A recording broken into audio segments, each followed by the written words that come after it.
ways that you hadn't heard people talk about black people openly since like the fucking civil rights struggle, you know, since the days of segregation. I mean, we just watched the Fox News report doing black crime. Like they literally were just like, well, you know how it is. Black people are just more violent and more responsible for violence against all these other groups than anyone else. You know how it is. So they are getting there. They are getting there. Bro literally said it's a race issue. Oh, for sure. For sure. That's why I'm saying, like, right now, I'm giving you the time code so that the people don't fucking clip me next week and be like, Hassan, you were wrong. Okay?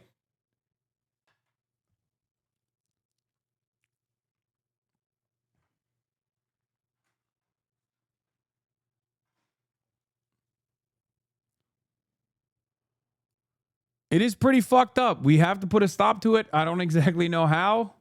I don't know how we're going to bring woke back. But, you know. Yeah, I mean, here, there's another example. It speaks to deep levels of Islamophobia in this country that a sitting politician could let loose libelous filth such as this without any worry about political ramifications.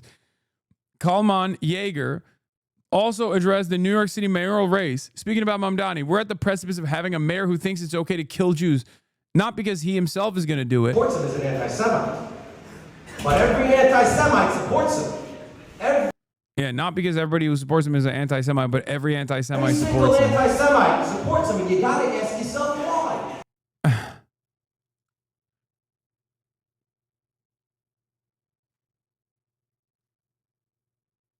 Yeah. Incredible stuff. Members of our party do not have their back.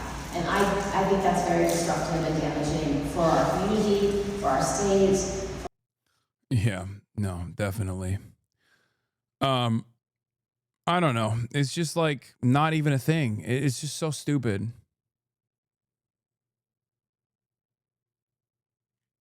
I don't know what to make of this. Anyway, here is this embarrassing fucking cringe struggle session that Zohran Mamdani had with Reverend Al Sharpton. Why can't I fucking Before we get to this cringe video? bullshit, What the hell's going on? Does anyone have the OG video?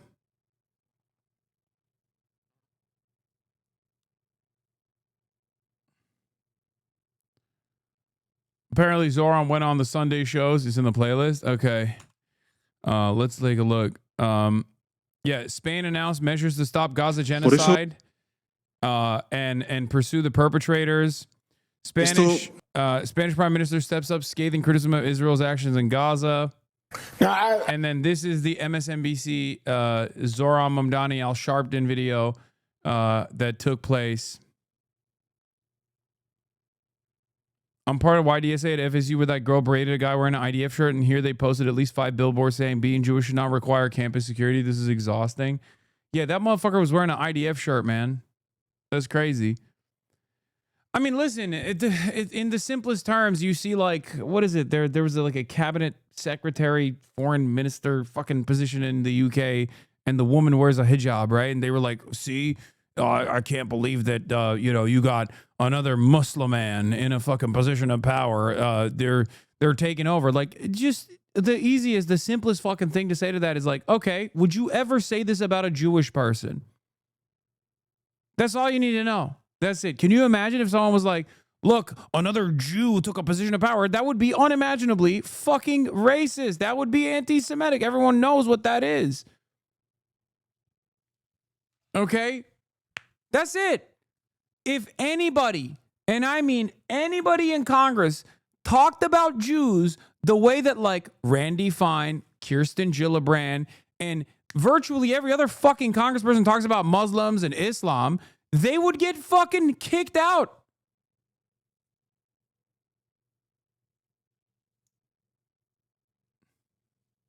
It's crazy. It is fucking crazy.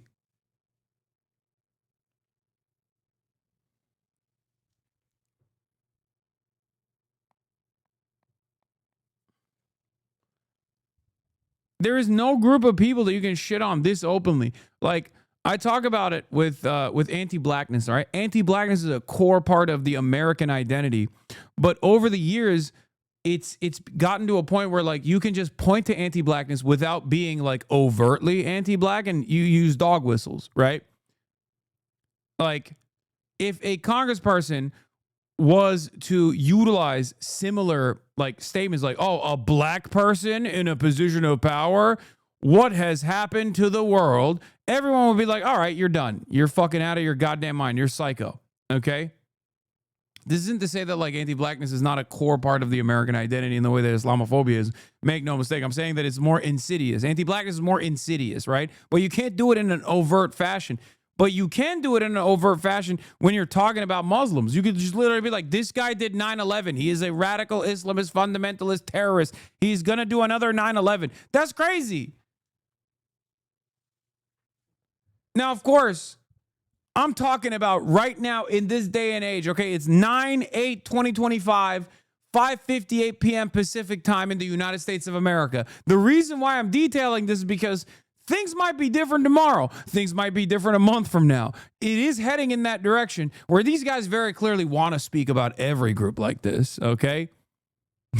They do. They do.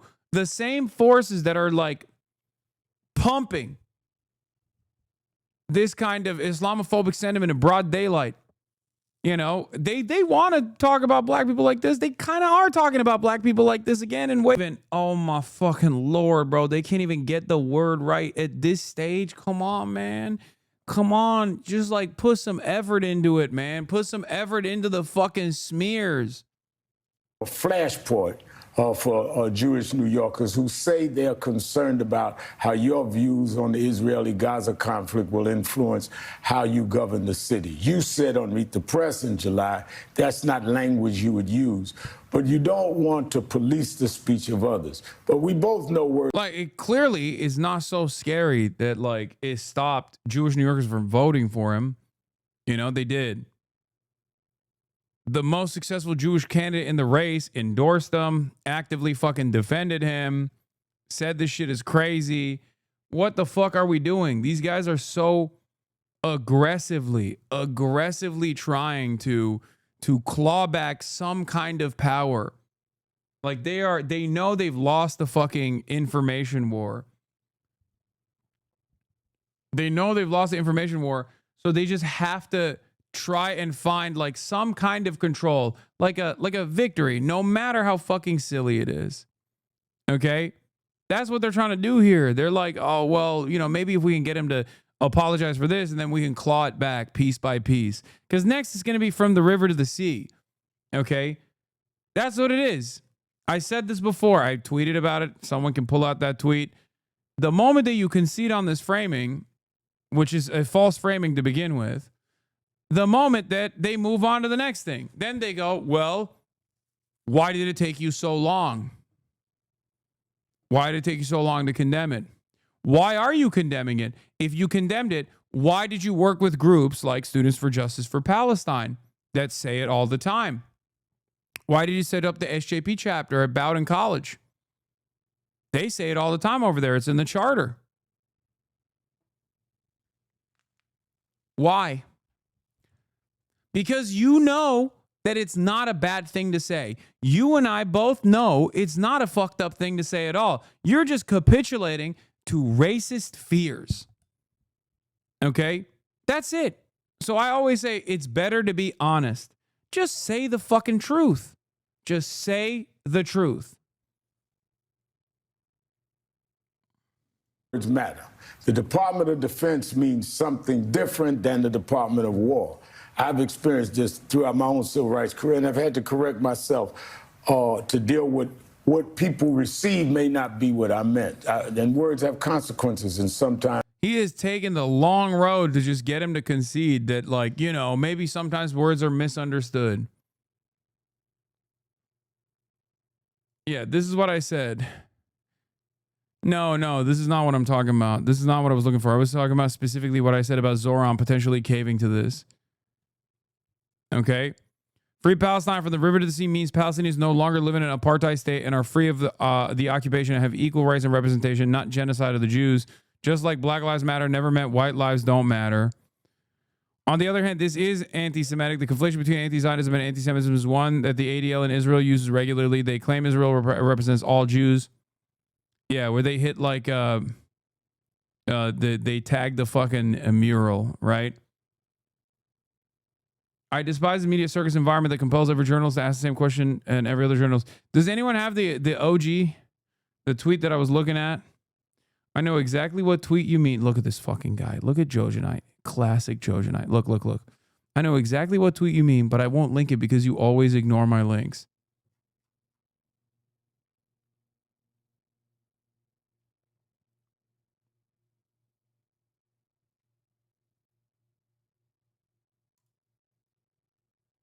What a fucking baby, dude. We need to examine our own positions to build unity. Has your personal views on the phrase of global infrattata changed since you've been running for mayor? Do you understand those that see it in a more threatening way than saying, I'm just not going to police other people's language? Yes, they have. And you know, when we won the primary election, I said on that stage that I know that millions of New Yorkers care deeply about what happens in Israel and Palestine, and I'm one of those New Yorkers. And I commit to reaching even further to understand disagreement, to wrestle with the complexities of those differing viewpoints, because what this city deserves is a mayor that looks not only to represent the close to 600,000 New Yorkers that voted for me, but rather the 8.5 million people that call this city home. And in the meetings that I have had since that moment, I've met with Jewish elected officials, with rabbis, with community leaders, and there was one rabbi that spoke to me about how that phrase, for her, brought back memories of bus bombings in Haifa. Brother, oh my God. Oh my fucking Lord. You can say that about anything, okay? You can say that about anything. You can say that about literally anything, okay? You can say that about fucking anything that Palestinians have said and link it to October 7. As a matter of fact, I'm not even making this example up in my head as a hypothetical scenario. It's what a lot of Zionists have done since October 7. It's what they were doing before October 7 as well, with respect to globalize the intifada or from the river to the sea, Palestine will be free. Oh my God, it's the Hamas charter, this and that. Like, that's it. Like, what do you mean? What do you fucking mean? The logical conclusion here is I saw a free parking sign and I heard free Palestine. The Jews are tired. That's what the logical conclusion here is the classic fat law tweet.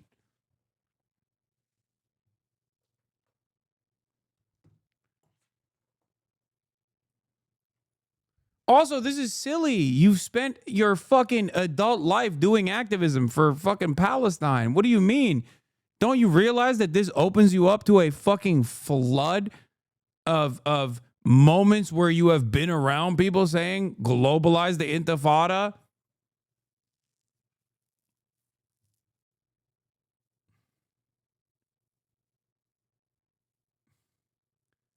Like, they're just gonna cook you now. Oh, God, it's just bad instincts, dude.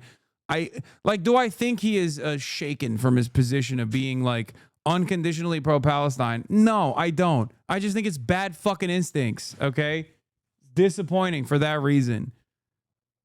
No, you guys are stupid. I don't think a guy who literally spent most of his fucking political advocacy at a time when it was like when your career and everything you were doing could be taken away from you for openly fucking saying pro-Palestinian things or being as a visible Muslim brown guy who's a socialist, being one that was unconditionally pro-Palestine for a very long time is just going to automatically be like, yeah, I don't give a shit about this anymore. No, it's just bad fucking instincts. That's it. He's just like trying to temper his message in a way that honestly betrays why he won to begin with. Okay? Ugh. Yeah, no, this is what I said. I said, this isn't a sincere request. Any concession on this instead of moving on to real issues that matter will make this a bigger story for the media to farm. Then they will ask why Zohran Mamdani doesn't condemn it anytime someone else says it. They'll move the goalposts. Okay? Per source who attended partnerships for New York City meeting with Zohran Mamdani today said he understands globalized intifada is interpreted by New York Jews as a call for violence and will discourage it. And it discourages use and not by himself. It's just an insincere request.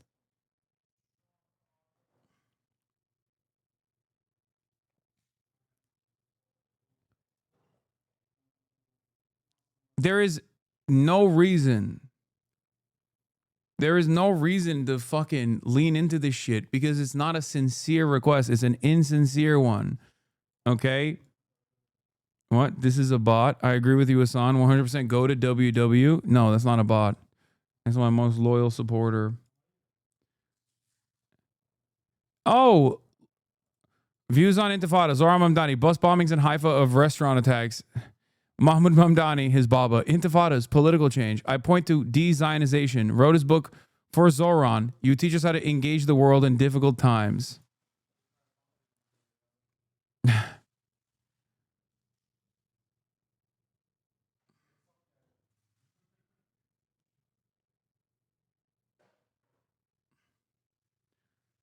It's especially fucked up because like what are we talking about? People's feelings? Like, what are you, crazy? The reason why they want you to shut the fuck up is because you're anti-genocide.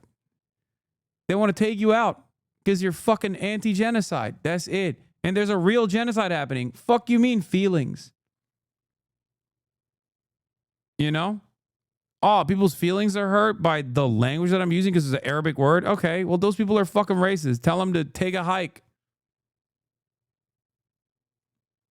Of restaurant attacks in Jerusalem. And I knew that from what she was sharing with me that she had a fear, as she said, that could come home to New York City. Okay, what if she told you that her fear also extended that from the river to the sea, Palestine will be free?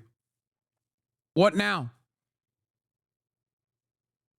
What now? What if she said she has that fear about free Palestine as a message? Is there a limit?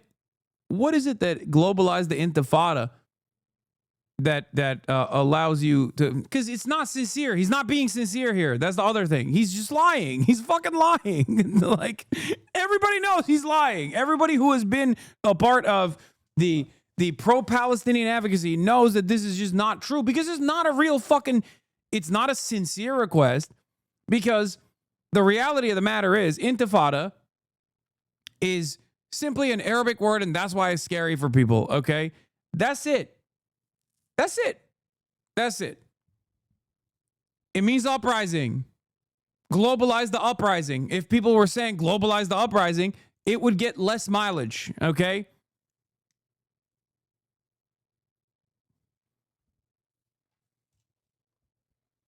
It is not a sincere request by people.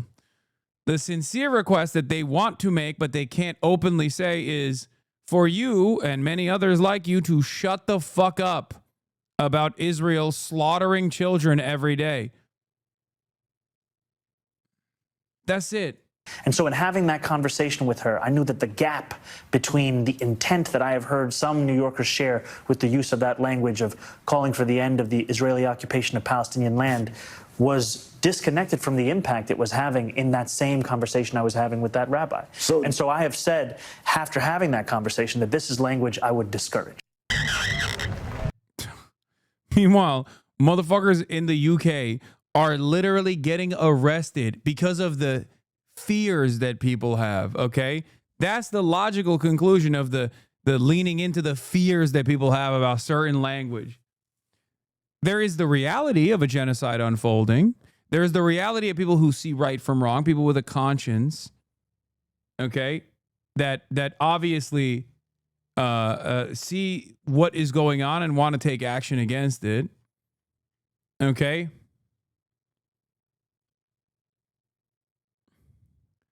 Yeah, I mean, this was the long version of it, but yeah. In the New Time magazine interview, Zohran Mamdani says he told CEOs he will not discourage the use of Intifada because he listened to New Yorkers, including Jewish leaders and a rabbi who said it evokes memories of bus bombings. Why is he listening to deranged genocidal Zionist freaks over the countless Palestinian anti-genocide New Yorkers, including many Jews? He himself defended the use of the term by accurately describing it, describing what it actually means, calling out the Islamophobic racism that lies behind the contrived Zionist hysteria about it, and noting that even the Holocaust Museum used it. But instead of standing by the truth of what not just the phrase globalized intifada, but the term intifada itself actually means he has bowed to the most insane, deranged, genocidal Zionist freaks alive. I mean, look, this is a. It's not. The squirrel squirrel gets a little heated because this is a real issue. Okay, it's a real issue. Do you think we should still support him now? Yes. What the fuck is this question? What? That's not my. Oh my God, you guys are so dumb. What? Yes, chatters. What the fuck? I'm just saying it is a bad instinct. Why do you think he said this? I don't know about bad instincts because he's been considering this a long time. It's bad instincts. He's making a bad decision. He's making a decision that the calculation that he's making in his mind that he thinks like this will get people off my fucking ass. It won't. They're on your ass not because of the language that they are trying to slam into your fucking mouth. They're on your ass because you're pro-Palestine, you're Muslim, you're brown, you're socialist. You want to actually do right by your constituents. That's why they're crawled inside of your fucking asshole. Not because you've been around people that have said globalize the intifada. They can't even get you on camera saying globalize the intifada.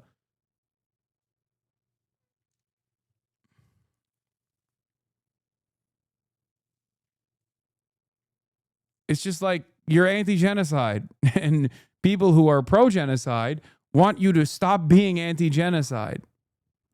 Okay? No, fuck Zoran. He's a sellout, just like every sock dem scum. Okay, dude. Well, as I always say, then it's not for you. Okay? Then this conversation is not for you. Okay? If you're going to start ripping on like, this is social fascism. These are all social fascists. Like, okay, well, they all are, I guess. So it's not for you at all. This is not this should not even be interesting for you, you know? Who cares, right?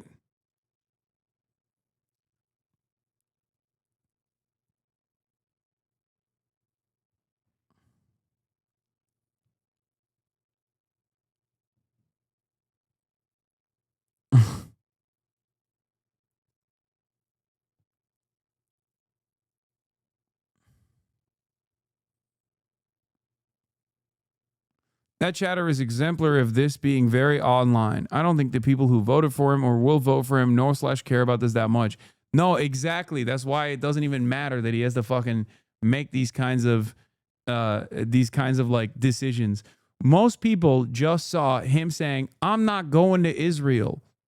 I'm the mayor of New York. And that was like a pivotal moment for, that was a first glance at Zohran Mamdani for a lot of people. And they loved it, okay? For some, they saw the buses and they're like, I like that. For others, they saw someone with 50,000 door knockers. One of those door knockers knocked on their door.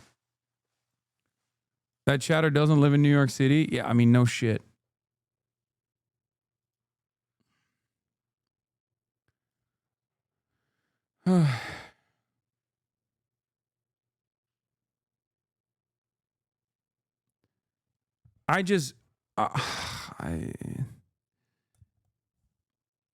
Compromising on something so stupid like this when it's not a sincere request is just, to me, a demonstration of bad political instincts, which he usually has very good political instincts.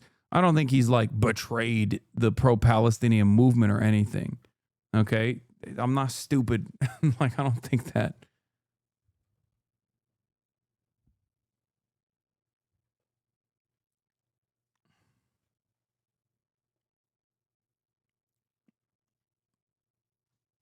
But make no mistake, I'm not saying he's sold out or some shit like that. I don't traffic in that kind of commentary.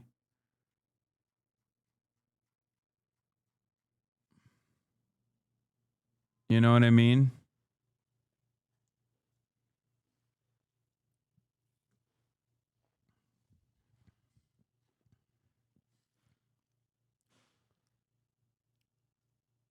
These Democrats are not embracing him.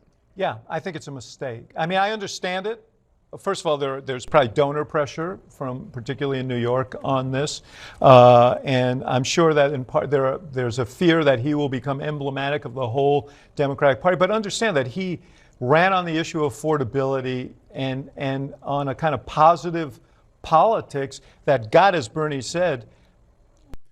I think it can be both a bad instinct call and also a betrayal for the Palestinian movement. No, it's not. Oh, that part I don't agree with. You can't, chatters. You can't just like discard a person for one decision that they've made that is so unimaginably marginal and just like cast aside so much of their fucking background and their actions leading up to this moment. What are we talking about? Like, you're out of your fucking mind if you think that this. Oh. Like, you guys are looking at things with today's lens, not realizing that up until recently, being a brown Muslim dude who was fucking openly advocating for BDS, you know, being openly pro-Palestinian, like these were non-starters. You got doxxed, you lost your fucking job. Stop making excuses. What? Stop making excuses. Man, shut the fuck up. I'm saying that this dude is not like he has 10 plus years of visible activism and advocacy that causes me to place a lot more emphasis on that over this instance of him caving to liberal framing in a way that I think is a bad move, because it's not going to silence the opposition. If anything, it's going to make it worse. But I hope I'm wrong on that front. Okay? Y'all are so dumb.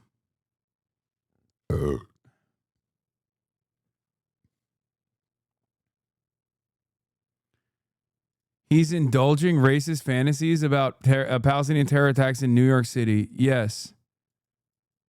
That is true. That is what he, without recognizing, is entertaining.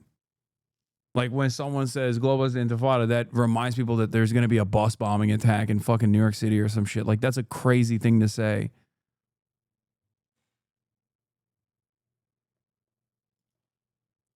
And usually you don't see this in the aftermath of a fucking dub. You know what I mean? Like, normally a W like the one he secured should lead him to think like, no, we're doing this right. We're doing something really right here. Being honest, being courageous. This is the correct thing to do. And I should do more of it. It's like surprising.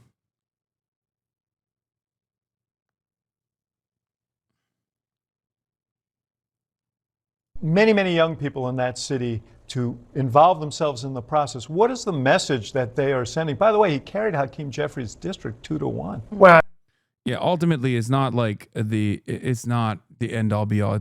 It's irrelevant. What matters a lot more is like what him leaning into this bad instinct means for the rest of his candidacy or the rest of his like mayoral reign, right? And you think he wants to fucking hear from me? I'm a fucking Twitch streamer. What are you guys, crazy? A salient, sarcastic tweet. Yeah, another victory for Jewish safety. Exactly.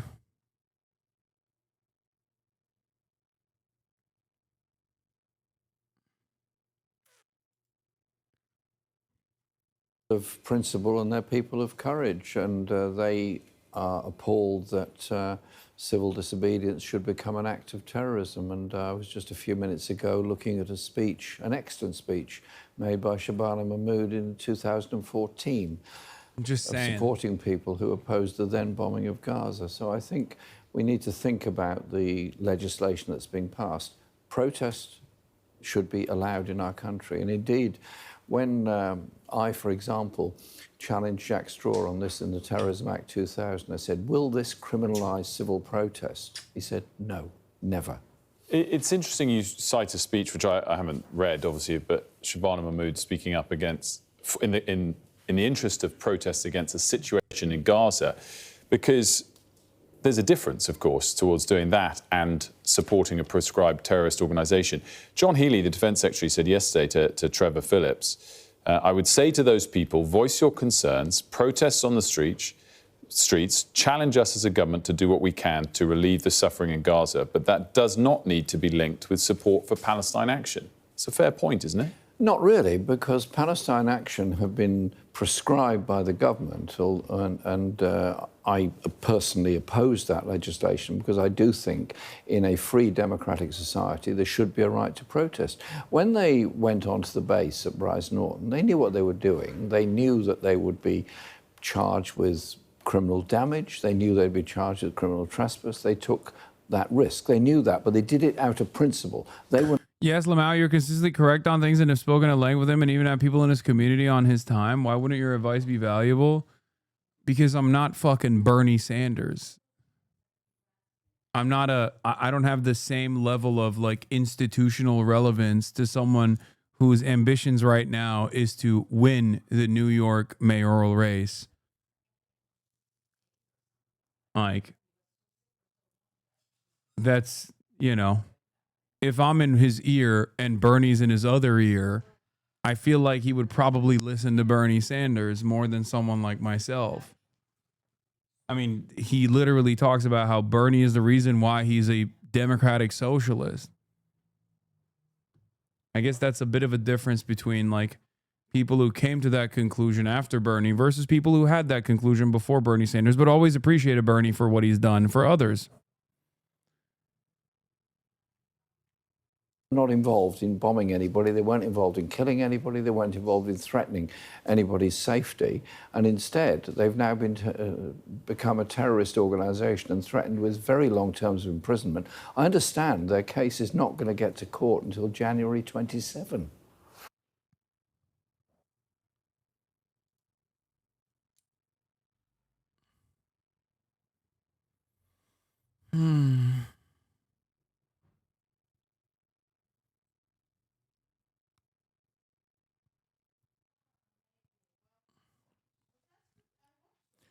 I don't know. Sometimes you just undercut your influence way more than I think is actually accurate. I don't think so.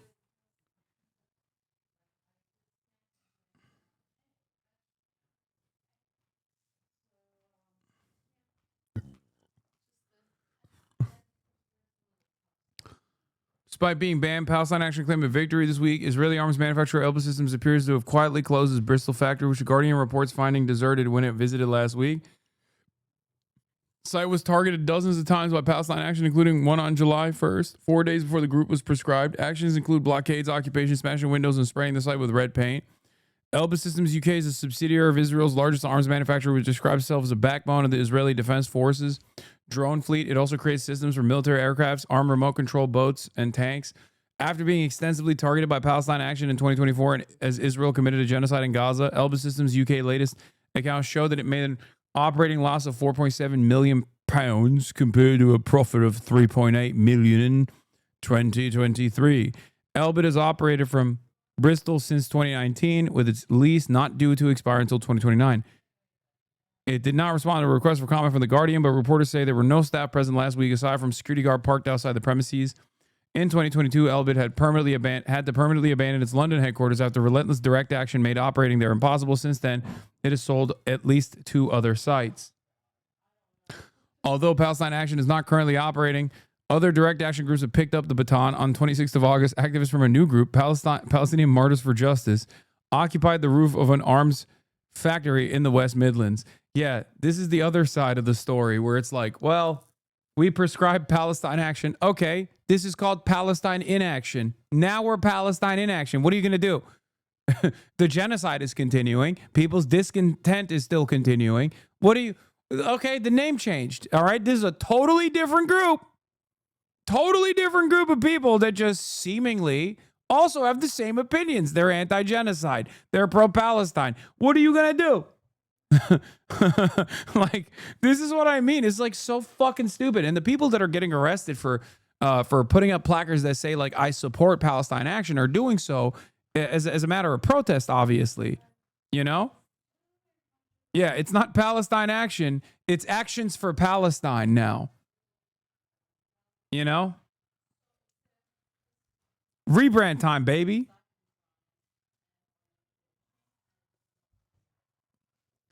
Palestine action ban has been subject to an extensive protest in the UK with hundreds of arrests made already.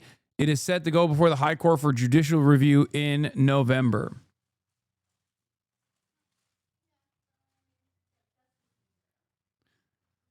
Yeah.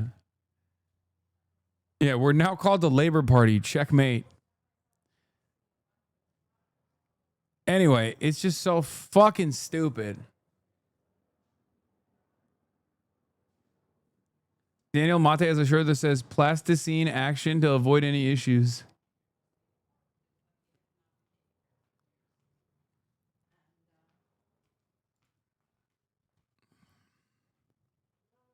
Call themselves activists. They're just ordinary people who want to stop people.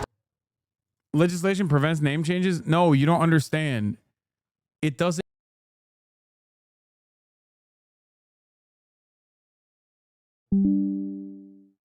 That was crazy. Guy down. Okay. Can you guys see me? I'm back, but I don't know what the fuck took place there. Okay, we're back. I don't know what that was. That was crazy. I lost it. I lost it.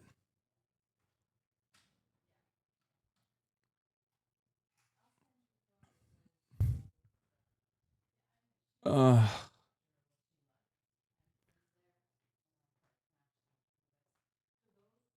ay, ay.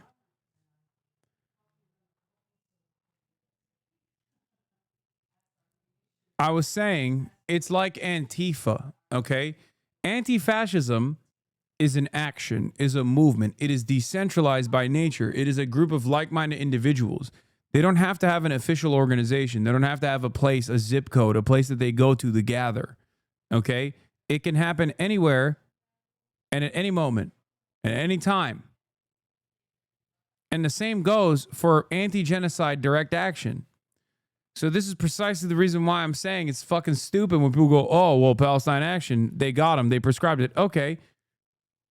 What happened to Antifa law? It's just not a thing. It was never a group to begin with. It was never an organization to begin with. It's just something that you do.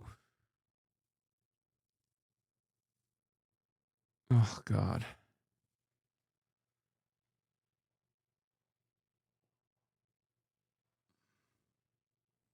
You don't have to call it anything at all. Stop being mean to the bobbies, yeah? Fucking hell. Now she's got a criminal record for terrorism.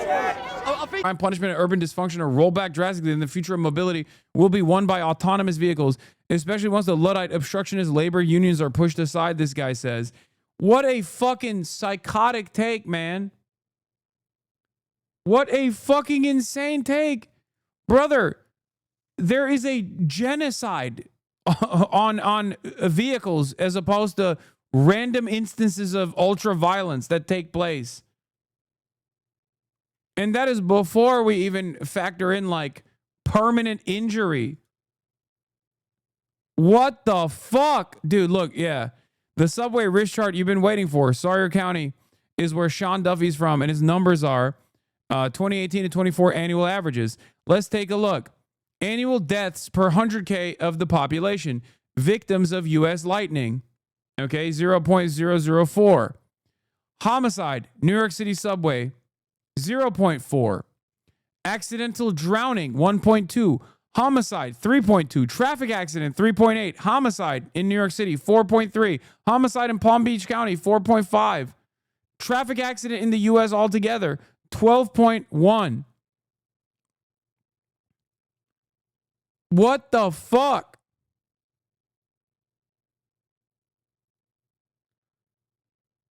What is going on, man?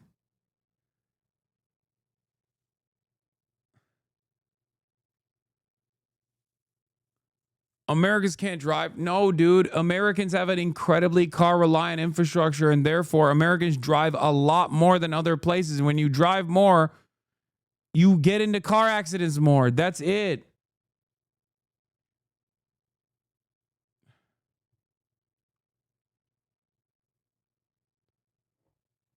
The craziest part about that story is, yes, if they weren't in a fucking subway cart and instead they were in cars, okay, and that dude, same mental illness, rammed his fucking car in a way into the Ukrainian refugee victim's car and killed her, it wouldn't even be a local news story, let alone a national news story. The idea that this is like it's so fucking insane.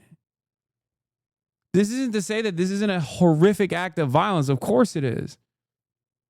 But these guys that are trying to make like a larger news story out of this, with respect to the racialized aspect of it, are doing so specifically to do whatever kind of propaganda they want to do. Some people hate the public transit, and that's why they're saying that. Many others want to say, well, this is a black on white crime. Black people are just like dangerous and they're violent. Fear mongering about cities.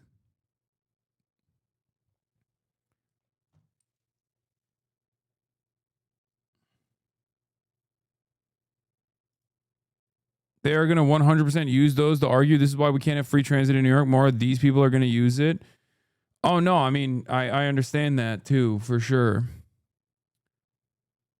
I mean, that is the ultimate reason. The reason why I talked about this with the LA Taco guys last Friday. A big part of the reason why people don't want robust public transit is because they don't want the bad kinds of people coming into the good neighborhoods. Okay?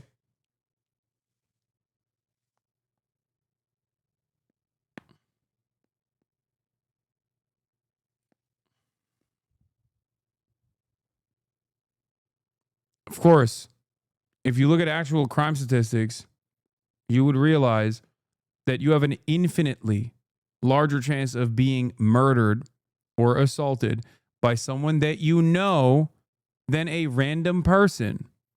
Okay? This is the reason why whenever people brought up, what about black on black crime? They failed to recognize that white on white crime was being done at a similar rate. Okay?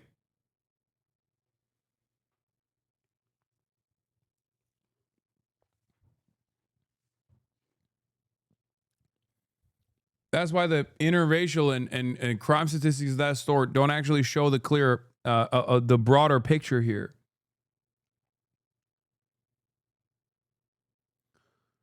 Oh.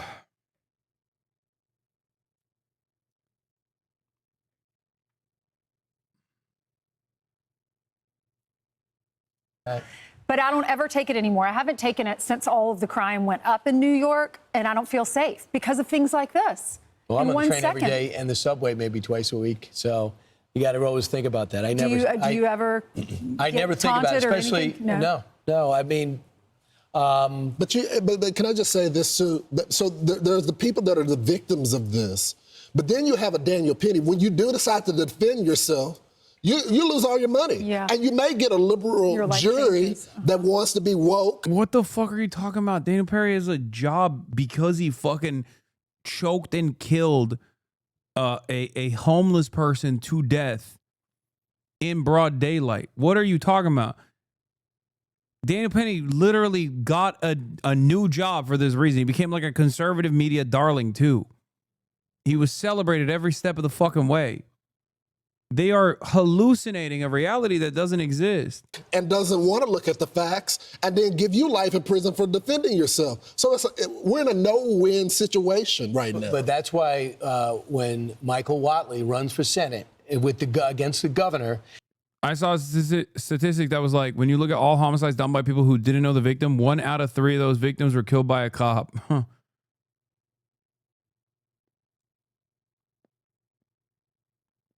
He's got to bring stuff like this up. The crime in the city is run by a Democratic governor in a mostly Republican state. He's got to contrast that and say, this is what I would do. This is what I would do. This is what I would support. Crime has become the issue for the next election right now. I agree. It is. I didn't predict it was going to be that way, economy. but now it's crime. President Trump is talking about punishing Russia again after its big.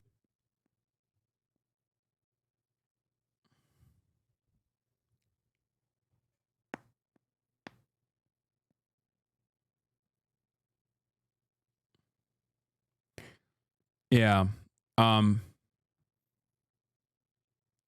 Once again, a functioning government in a normal, functioning, healthy society would ensure that this person is not just like released into the fucking wild with a litany of mental health complications. He'd be getting the proper treatment.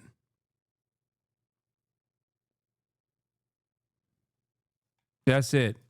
Authorities in North Carolina have released surveillance video of the unprovoked murder of a woman on a Charlotte commuter train. There needs to be change. We are not showing the attack, but moments Like, after this. it's so crazy, man. They're like, oh, if only there was security, if everyone had a gun. It's like, what do you mean? Is that a well-functioning society where like everybody has a gun? So like this guy and this guy, if they had guns, they could just like pull it out and start shooting at him. Like that's the way we could have avoided this in that split second where he went from sitting in his chair to stabbing someone in the fucking neck. Like, that's so insane to me. I don't understand. I genuinely don't understand. Like, these guys are fantasizing. These guys are fantasizing about like how to prevent this specific crime that is virtually impossible to prevent in the moment. Okay? Unless you got like John Wick sitting next to you, how the fuck are you going to stop this from happening? The only actual long-term solution to this kind of incident never taking place again is through proper mental health treatment.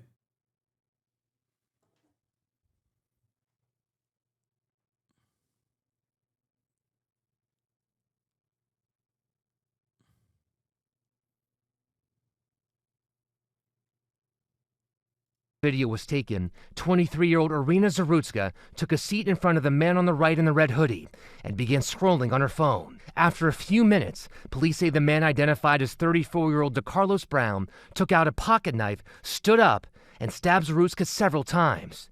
Passengers rushed to help her, but it was too late. Very alarming as a woman who rides solo. People have harassed other people. You can tell that they're probably not mentally well. Brown was arrested after stepping off the train and faces first-degree murder charges. He has more than a dozen convictions dating back to 2014. His own mother says this tragedy could have been prevented. She says after he served 5 years in prison for armed robbery, Brown began to behave strangely.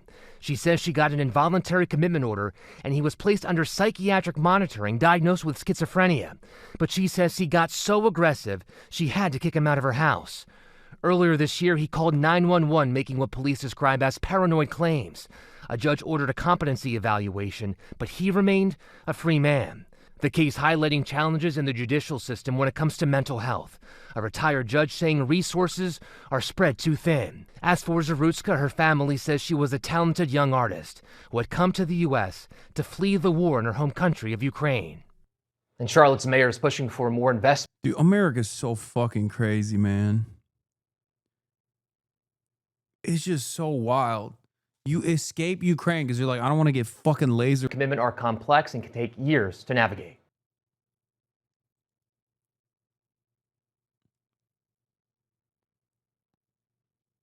Yeah, instantly. Where is the outrage from mainstream media on this horrible tragedy?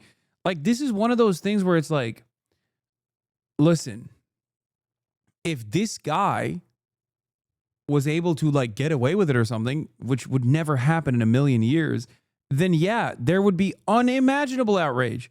I would be fucking outraged too. What the fuck?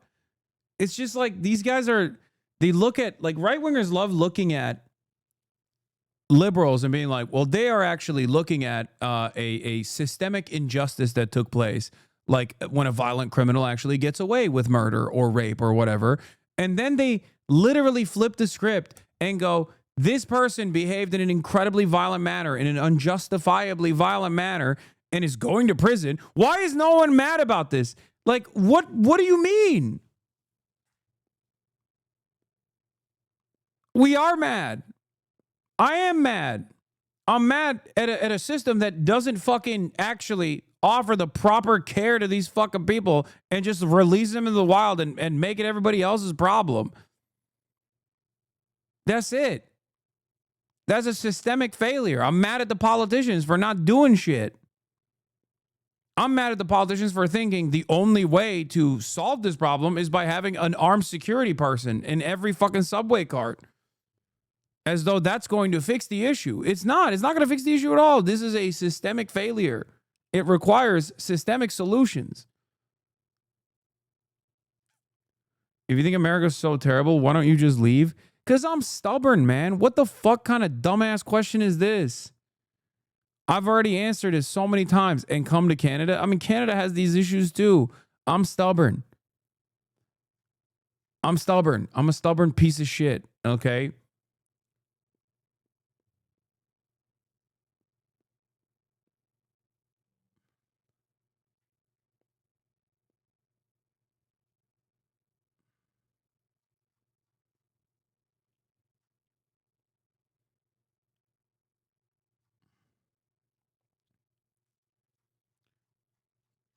Oh.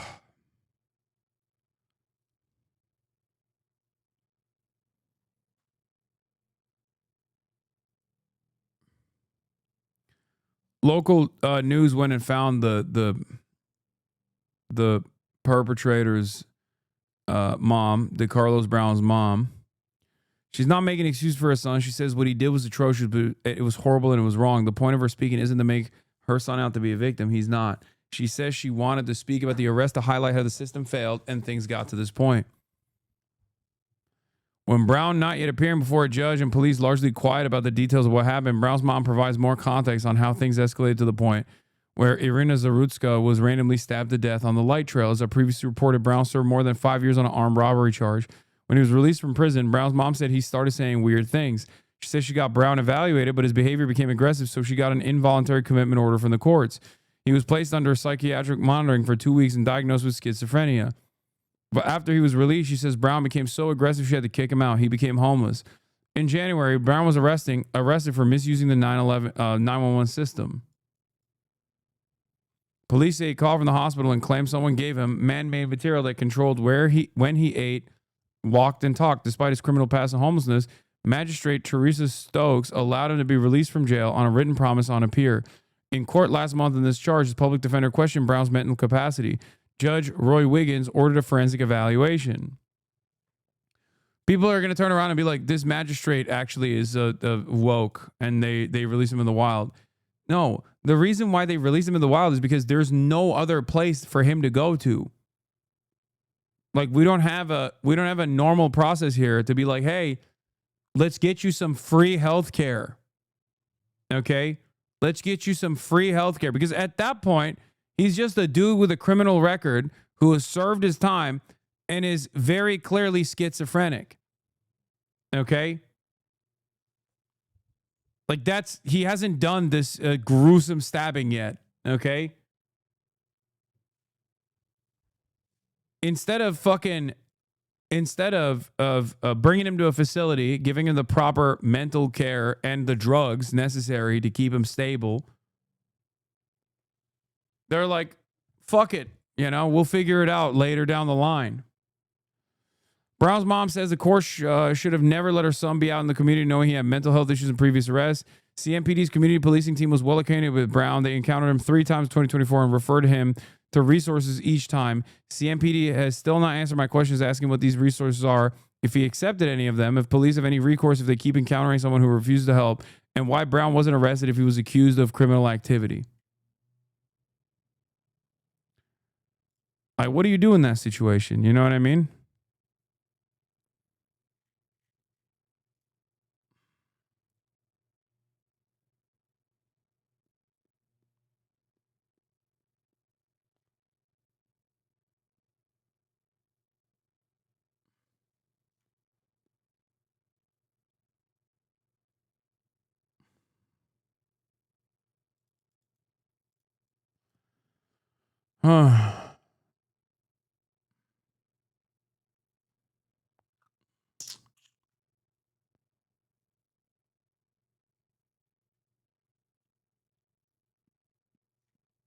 Anyway,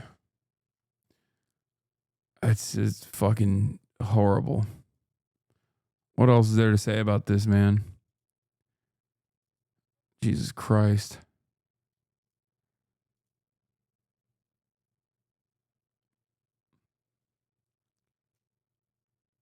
Are we losing Zoran? He says no to Intifada. Yeah, I saw his like wishy-washy bullshit response.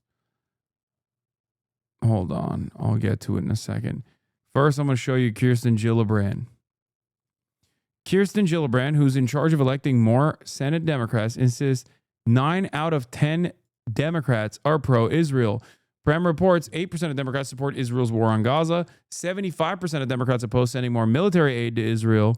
63% think the U.S. support Israel too much. Of some of the rhetoric that comes out of various protests globally, various protests on college campuses is so damaging. When they say words like river to the sea, when they say words like globalize the intifada, it means end Israel. It means destroy Jews. And that is how it is received by Jewish students. It's how it's received by the Jewish community. And no matter what words... That's funny. It's crazy that even if Gillibrand had said 9 out of 100 Democrats are pro-Israel, she'd still be overstating the actual data. Yeah, it's not even 9 out of 100 Democrats. It's 8.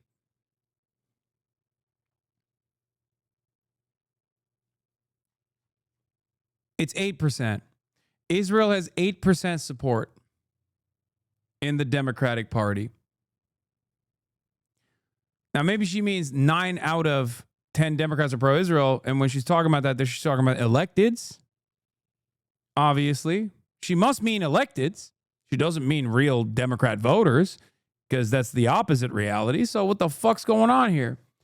Or maybe she hasn't talked to a real human being that isn't an elected representative or a fucking lobbyist in years, so she has no idea.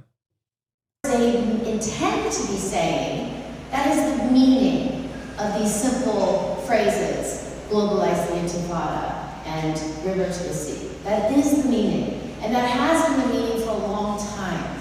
Having suffered through 2 intifadas, Israelis know how deadly an intifada is. It's terrorism. It's not a social movement. It's terrorism. It's destruction. It's death. And so that's why I feel so strongly about that we do have to ask leaders and people to understand the impact of their words in all contexts. And we have to understand the impact of our words to Muslim communities, to other communities of faith, to other people from other places around the globe. We all have to apply the same standards to ourselves. We all have to be concerned about how people receive our words. So my commitment is I'm going to make sure that my Democratic colleagues, who sometimes, in my opinion, don't use the right words or aren't sensitive to the impact of those words, I will use my expertise to give them this perspective so they at least know how they're being received. Because 9 times out of 10, they aren't trying to be anti-Semitic or even trying to be anti-Israel. They think they're just fighting for human rights, or they're fighting for peace, or they're fighting for some other aim. But the words they often choose to use are very hurtful and harmful and are undermining. So I'm going to work very hard with any Democrat who uses the type of language that is harmful and undermining and creative of anti-Semitism to tell them what it means and tell them how it's received. I will sometimes be effective, I will sometimes be ineffective. But 9 out of 10 Democrats are pro-Israel and want peace in the Middle East. The political concerns many Democrats have are around the political leaders. They don't like Prime Minister Netanyahu, they don't like the far-right coalitions, they find their words hurtful and destructive, and so they are frustrated because they don't know how to articulate. Why are Democrats like this? Do you think it's just ideological commitment to Israel or them being morons stuck in the DC bubble? I think it's both. Who talk to Hitler reincarnate daily instead of average voters? It's both. I think they're parts stupid and parts evil and cynical. And it's like a 49-51% in either direction for either for any elected that we're talking about. Like they're unimaginably evil. That is true, right? Like they're obviously evil, regardless of the fucking intent, regardless of what like helped them arrive at this conclusion. They're evil. Their outcome is evil. But like, as far as like this kind of sentiment goes, like I always go back and forth on this because it's a bit of both. Like, is it stupidity where they like truly believe this wrong thing? Or is this stupidity born out of like being in an echo chamber? Or is it because they're getting like millions of dollars from AIPAC and you know, they know what the truth is, but they just like lie about it? And I think it's both. I think it's both.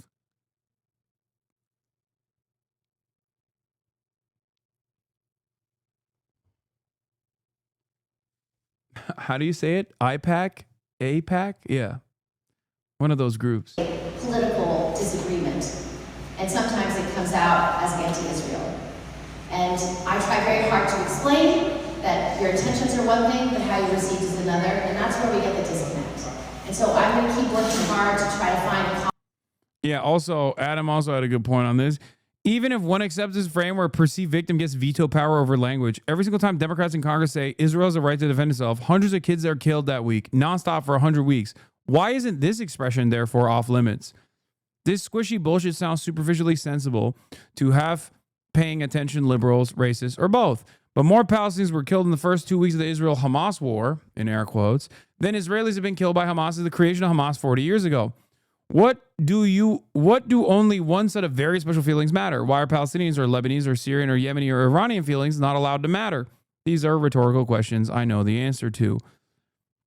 The whole discourse is idealist claptrap for privileged assholes in air-conditioned rooms entirely removed from reality. If you think spooky-sounding Arabic words hurt the feelings of whatever, wait until you find out about what 2,000-pound bombs the U.S. sends to Israel every other week do.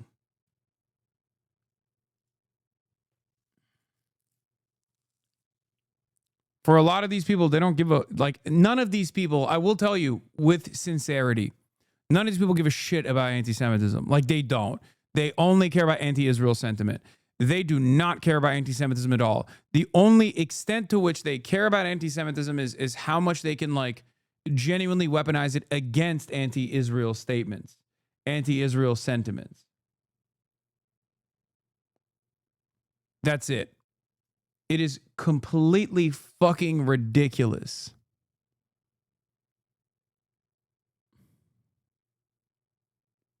commonality to try to assure that we can all be on the side of fighting against anti-Semitism and try to get them to sign resolutions beyond advocacy issues, beyond, helping our campuses have the resources to ensure safety of all campus students.